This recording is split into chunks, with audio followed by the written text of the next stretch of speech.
आज नया साल है और नए साल का नया दिन नया तारीख है। लेकिन हम बेरोज़गार हैं। हर किसी के पास नए साल के लिए नए तोहफे, नए लोग, नई जगह होती है। लेकिन हम छात्र वही पुराने ख्वाब और पुराने सलीके और पुरानी किताबों के साथ नए साल का स्वागत करते हैं। आज के दिन हर कोई किसी से मिलता है ना तो हैप्पी न्यू ईयर बोलता है, लेकिन हमारे अंदर से आवाज़ आती है तो डोंट फियर, नहीं डरना है तो आने वाली परेशानियों से और डटकर सामना करना है और निरंतर आगे बढ़ते रहना है। पिछले सालों में कोरोना व लॉकडाउन ने हमें अंदर से इतना झकझोर दिया है कि हमारा इस पे कोई जोर नहीं और हमारा मनोबल इतना डाउन हो गया है जैसे कि आंधियों की चपेट में सब कुछ ख़त्म सा। चाहे इलाहाबाद या पटना में रहकर तैयारी करने वाला वो छात्र हो या मुंबई में रहकर काम करने वाला मजदूर हो, जो सड़कों से लेकर रेल की पटरियों तक अपना दम तक तोड़ गए और इस दुनिया से अलविदा हो गए और उनके साथ घर की उम्मीदें भी ख़त्म हो गईं। हम छात्र कोरोना काल में इलाहाबाद और पटना से तैयारी छोड़ घर वापस आ गए थे। काहे कि किराए के लिए पैसा तक नहीं जुटा पा रहे थे। जब रूम मालिक हमसे किराया मांगते थे ना, तब हम उन्हें आजकल बोलकर दिन टालते थे। वो दिन हम कैसे भुला दे जब बाबूजी किराए के लिए पैसा तक नहीं जुटा पा रहे थे कि हमको भेजे, और हम घर वापस इसलिए नहीं आ रहे थे क्योंकि कोरोना की वजह से सारी ट्रेनें बंद थीं। खाने के लिए जेब में पैसा तक नहीं और सब कुछ बंद होने के कारण भूखे प्यासे रात को पेट पर हाथ रख कर क्या सोना होता है ना, वो एक पढ़ाकू बेरोजगार ही समझ सकता है। नया साल हम छात्रों के लिए कई तरह का नए सवाल लेकर आता है जिसका हमारे पास कोई जवाब तक नहीं होता है।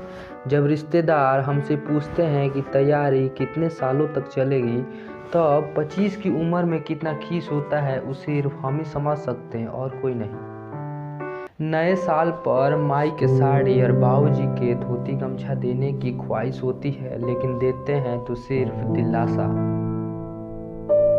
इलाहाबाद की बाजारों में लड़का सुबह कटरा में किसी बुक स्टॉल पर आने वाली साल की परियोजनाओं की करंट अफेयर्स में खुद को टटोलता है और शाम को अल्लाहपुर की गलियों में आलू मटर खरीदते हुए जरूर मिलता है और धनिया जरूरे मांगता है। काहे कि हम छात्र यहाँ क्रय विक्रय पर लाभ जरूरे ढूंढते हैं। हमारा टाइम टेबल सबसे अलग होता है और हम नए साल पर नया टाइम टेबल ज़रूर बनाते हैं और अपने स्टडी टाइम टेबल को हाइलाइटर से ज़रूर हाईलाइट करते हैं। नए साल पर हमारे लिए कुछ नया हो या ना हो, लेकिन नया करंट अफेयर ज़रूर होता है। हमारे पुराने साल के दिसंबर का अंत किसी बैरागी संत की तरह और नए साल की जनवरी की शुरुआत नए उमंग के साथ होती है और नए साल की पिकनिक कहीं और ना जाकर जीके जीएस की पर्वत पठारों की क्लासेस में बीतती है। हम नया फ़ोन ले या ना ले, लेकिन एजुकेशन लोन जरूरी ले लेते हैं कि हमारे लिए हर कोई सोनू सूद की तरह आगे नहीं आता है, आती हैं तो सिर्फ दिलासाएं। सोनू सूद जी को दिल से नमन करते हैं क्योंकि उन्होंने हमेशा छात्रों की मदद की है, चाहे वो छात्र यूपीएससी का हो या सीबीएसई का, चाहे स्पेक्ट्रम से लेकर बिपिन चंद्र की किताब की बात हो या एग्ज़ाम बोर्ड की बात हो, हमेशा उन्होंने हम छात्रों के लिए आगे आकर हमेशा मदद ही की है। फिल्मों में विलन बनने वाले सोनू सूद हम छात्रों के लिए हीरो बन गए और हम अपने हीरो को दिल से प्रणाम करते हैं। नए साल पर हम छात्र अपनी तैयारी के नए तरीके और नए जोश के साथ पूरी लगन और मेहनत के साथ तैयारी में लग जाते हैं। साहेब, हमारे लिए नया साल उस दिन होगा जिस दिन हमारे बेरोज़गार के आगे से बे हट जाएगा और हमें रोज़गार मिल जाएगा, और उस दिन हम बेकार नहीं रहेंगे और उस दिन माई के लिए नया साड़ी या बाबूजी के लिए धोती गमछा भी जरूर लाएंगे और उस दिन को हम नए साल की तरह खूब धूमधाम से मनाएंगे।